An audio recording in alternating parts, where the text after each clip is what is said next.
From the New Arts and Media Studios in Milwaukee, I'm Charles Purcell. This is The Log. I'm looking out my window at Lake Michigan, at the beautiful Milwaukee skyline, all the beautiful trees that line the Milwaukee River as it winds its way down to downtown. Pretty much full color happening right now. That's good. The weather very overcast at the moment as I'm speaking. As you're listening, I don't know, might be different, but at the moment, as I look out my window, the weather matches my mood. A little bit overcast. I was kind of moved by a social media post from a friend of mine who just was venting a little bit, asking for a little support, which is a good thing to do once in a while. I encourage everyone to do that when they feel the need.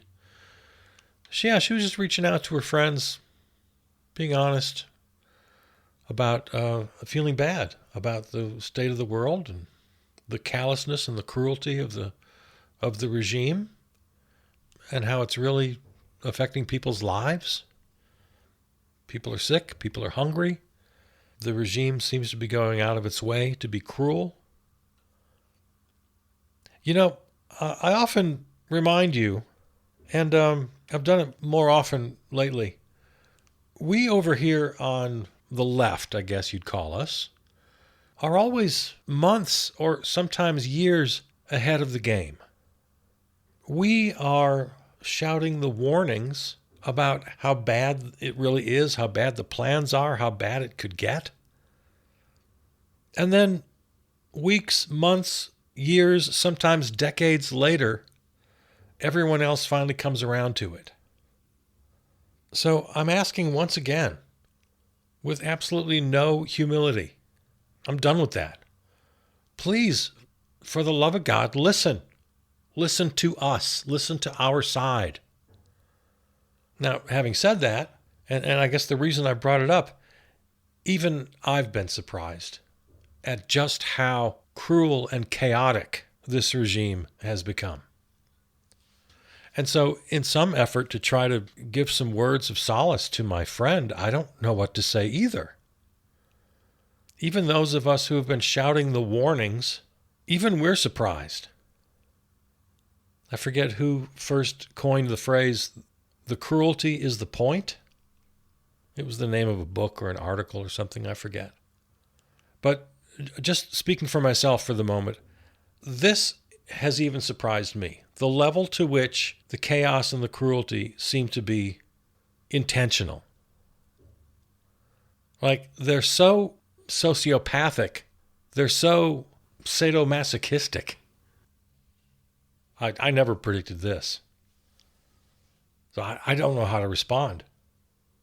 And then, of course, to try to respond gets into areas that I actively avoid. I never give personal advice, spiritual advice, psychological advice. I don't do that. The closest I come to anything like that is to advise that you stay active in the resistance.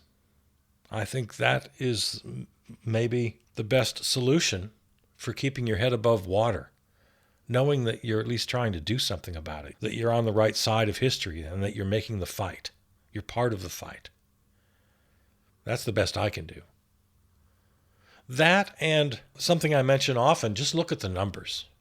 We outnumber them by a mile, by a big old country mile. There's a very small number of extreme, cruel MAGA types who live to taste liberal tears, who just really literally get off on being cruel. There are people like that, way too many.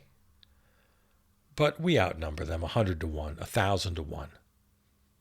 The problem is, of course, that among that small number includes co-dictators Stephen Miller and Russell Vogt and their orange meat puppet.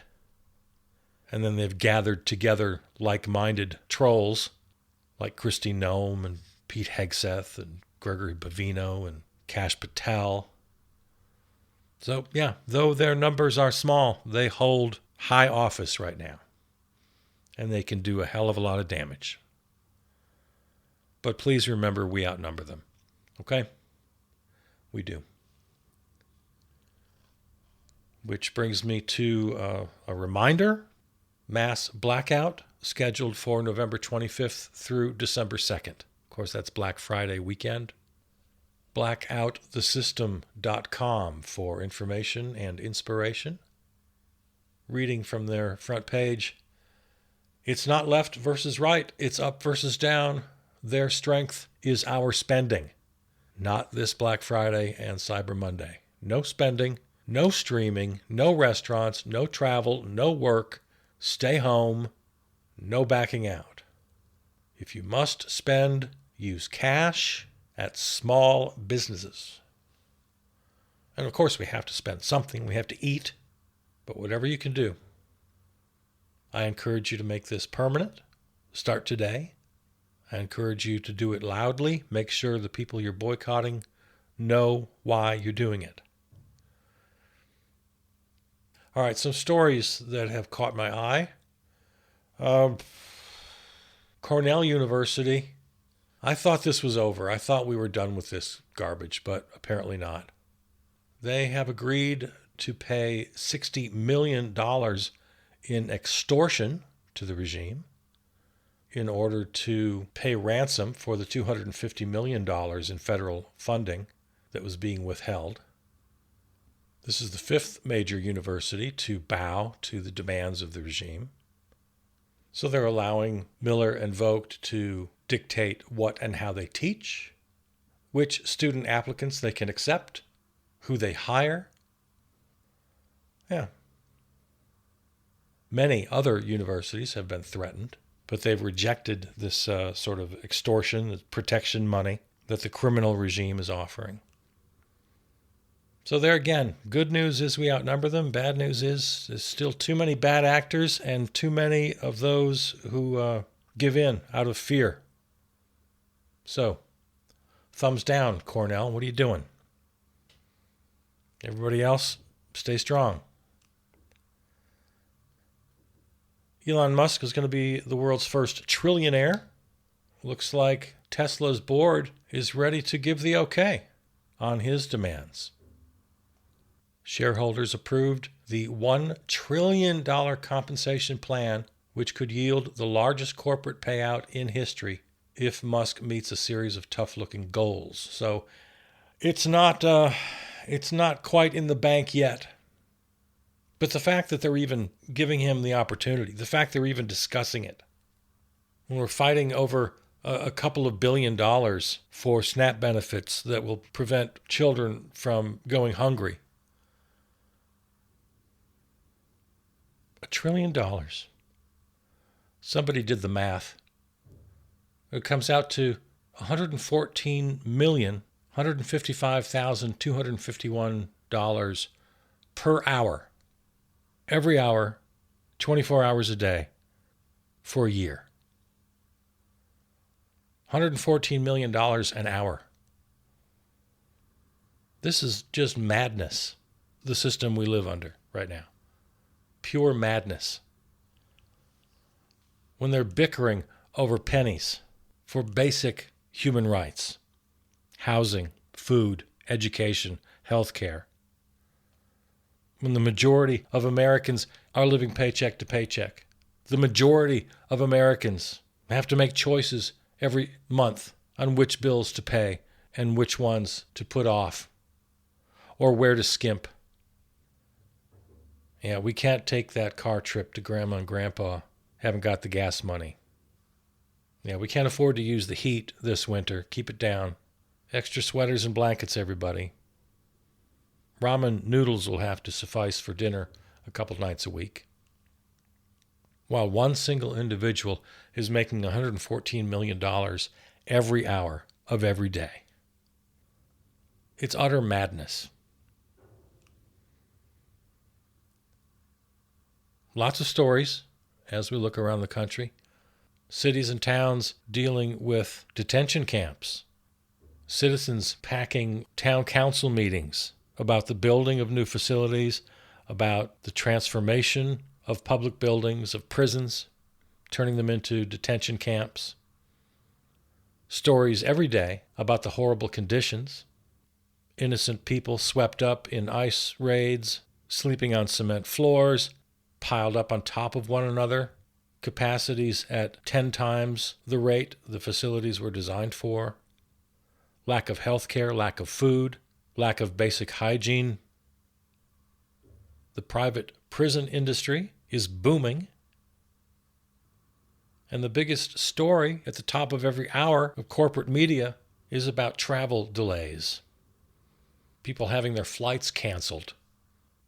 Is that a problem? Sure, I suppose so, but holy cow. Let's get some perspective here, shall we? And this brings up something pretty important that you and I need to talk about. The mass blackout, the strikes, the boycotts, they're going to cause inconvenience. They're going to cause shortages and delayed and canceled flights. They're going to cause a lot of economic disturbance. We have to know that going in. That's exactly the point of a mass boycott, of blacking out the system. If such an action were to be successful, it would ruin the holiday sales for lots of American companies. And that would have a direct impact on their workers. Now, I'm guessing that's why we haven't got much traction yet. I think people understand that, and they don't want to do it. But if you've got a better idea, I'd love to hear it.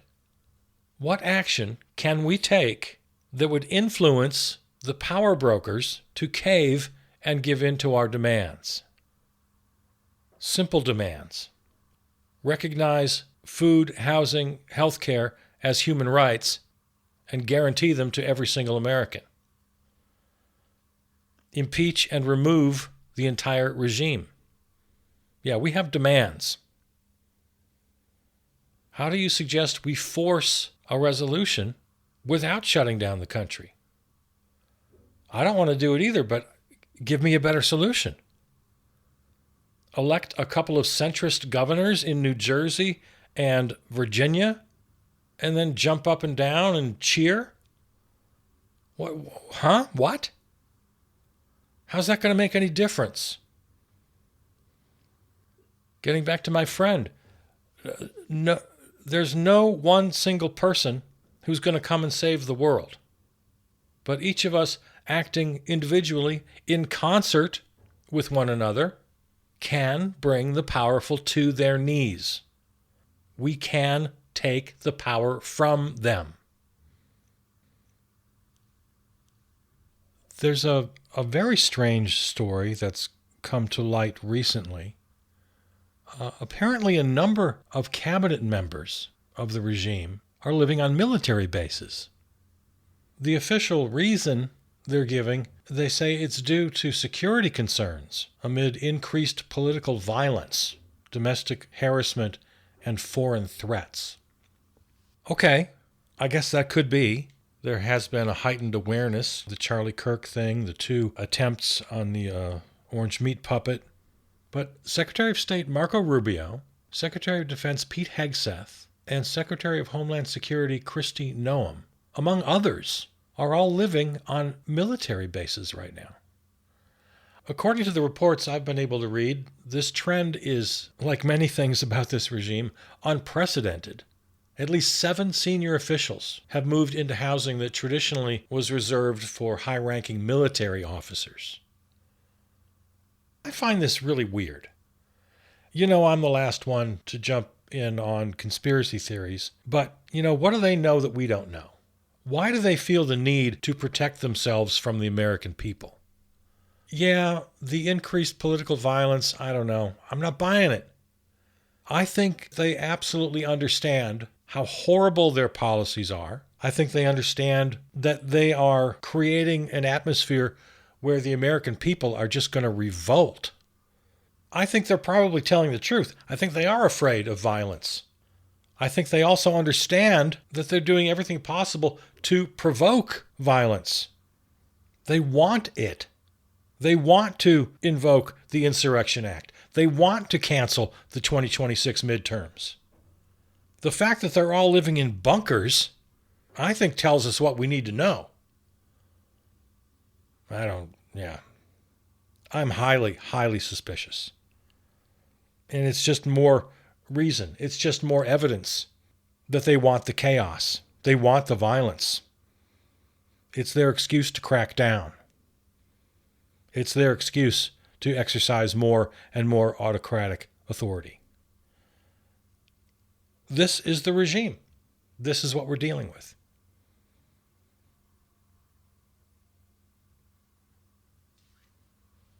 There's one small story here, makes me kind of happy.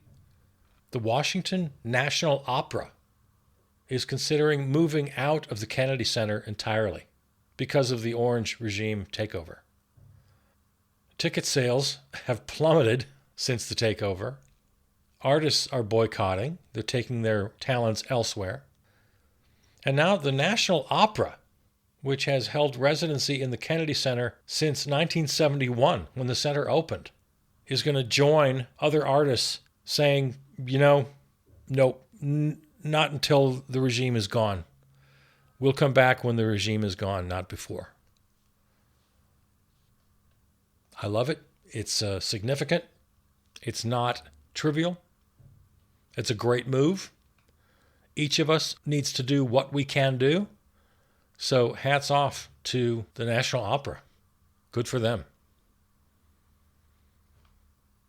Another reason for optimism, many courts are hanging in there with us. We have not lost all of the courts. Latest example, a huge victory in Portland as a judge's final order bars the regime from sending in the National Guard. Judge Karen Immergut, excuse me if I mispronounce, said she found no credible evidence that protests in Portland were out of control. No kidding. Anybody with eyes, anybody with ears, anybody with a phone or a news camera could tell you the truth. But to have that kind of a court victory is important. We have to take the wins where we can get them. We have to allow them to give us some solace, some heart. Of course, it'll be appealed. Everything's appealed. Eventually gets to the Supreme Court, which is highly unreliable these days. But let's not get so deep in despair that we can't appreciate the wins along the way. We got plenty of them. COP30, the International Climate Summit, begins this week. We'll talk more about that in our next couple of episodes, see what happens there. Nancy Pelosi retiring from Congress at the age of 85, I think. So that's good. If Chuck Schumer had a shred of patriotism in his bones, he'd do the same thing. I'm going to remind you of something you and I have discussed before. I'm hoping you or someone you know is running for Congress. Every Democratic representative and senator needs to be primaried. We need to pull the Democratic Party kicking and screaming into the 21st century. We need to pull them kicking and screaming into the populist alliance, which is forming all around them, whether they want to recognize that or not. And anyone seriously asking for votes must pledge to support new leadership. Schumer out, Hakeem Jeffries out, the corporate Democrats out. So I hope that's happening in your district. If it's not, I encourage you to throw your hat in the ring. These Democrats have to be pushed and pulled. I'm not saying every challenger is going to win. I'm saying every challenge pushes the incumbents. To the extent that electoral politics still has any role to play, and it still has a role, there's no getting around it, it's still part of the puzzle. To the extent that electoral politics still has a reason to exist, we have to force those elected officials, public servants, to do the right thing. And we have the ability to do that. We can force them. another reason for some optimism. We have the power to force them into positions. For example, I absolutely refuse to surrender the idea that the 2026 midterms could put MAGA in the minority in both the House and the Senate, and that within days after the January swearing in, this entire regime can be impeached and removed. I will not give up on that. I'm not going to surrender in advance. Now, as you and I have discussed many times, the regime is doing everything in its power to make the 26 midterms either irrelevant or even just outright canceled. They'll find some excuse, some emergency. I said earlier, I don't understand the cruelty. I didn't predict this level. But here's something I do understand and that I've expressed to you many times. They know they can't win through popularity. They know they can't win a legitimate election. They've long since given up on winning the favor of the voters. They've known for years, certainly before they drafted Project 2025, that they couldn't advance their agenda via the popular vote. They know they're going to be outnumbered. They know they're going to be the minority party. And that's why they have to fix it for minority rule. So we have to resist them on every front. We have to support the ACLU and similar organizations who are taking the legal fight to the various courts. We have to take individual action, boycotts, the strikes.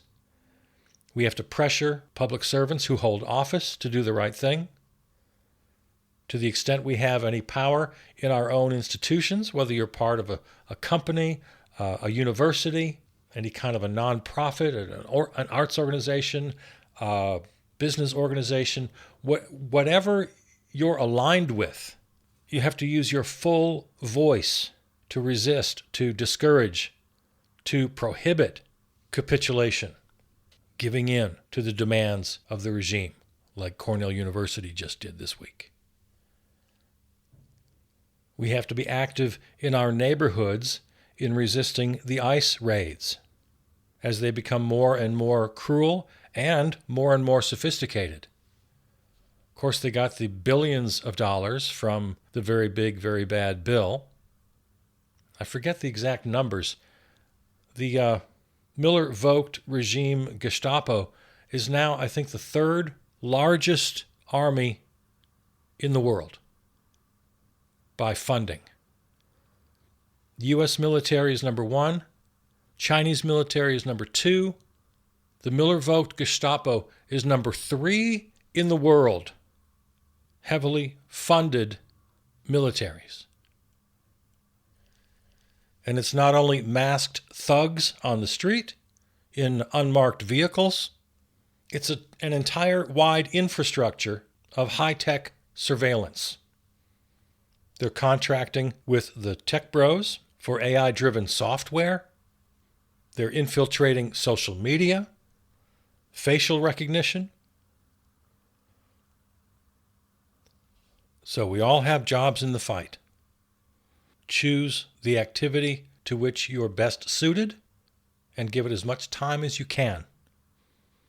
It will benefit the resistance, and I believe it will benefit each individual's well-being, their emotional and psychological well-being, knowing that they're doing everything they can in the fight. That's what I believe.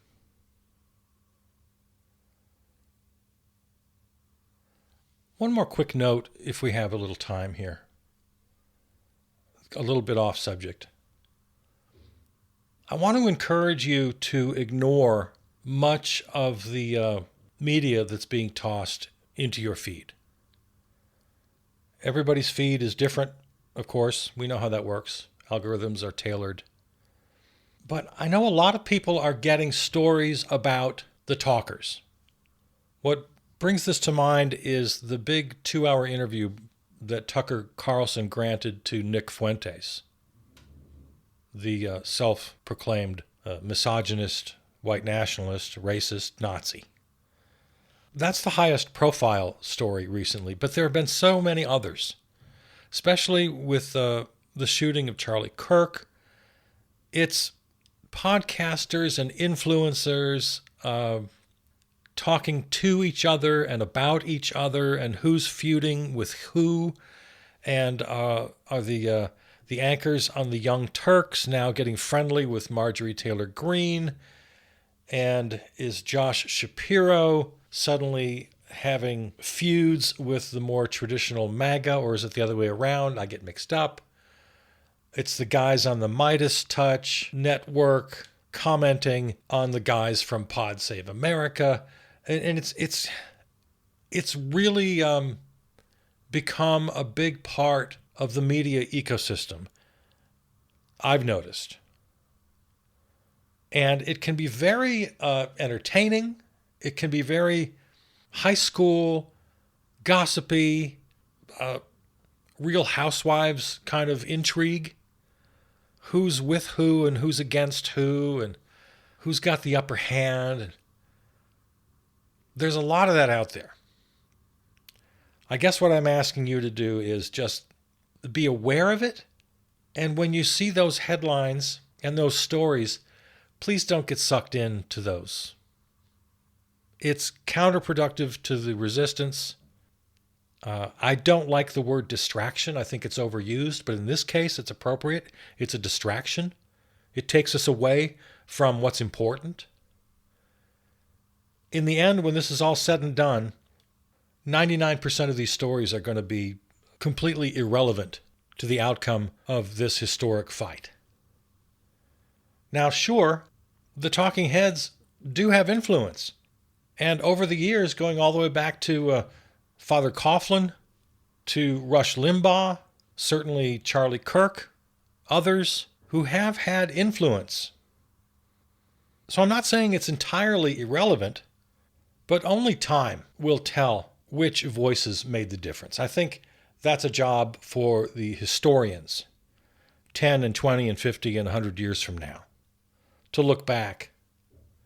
I don't think it's our job right now to spend all of our time consumed by all this intramural and intramural catfighting. Now, as I said, everybody's feed is different. Maybe you're not getting this stuff. I'm seeing it. And at first it looked interesting and it looked important, and I realized pretty quickly that it was just the opposite. So I'm doing everything I can now to really put that away and ignore that stuff. So I'm going to ask you to do the same. All right. That's it for today. This episode and all episodes can be found at the website, charlesburcell.com, and of course on your favorite podcast platform. Follow us on Substack and Blue Sky. Thanks to our home station, River West Radio. And Peter Donalds wrote and performed our theme song. Okay. I love you. See you out there.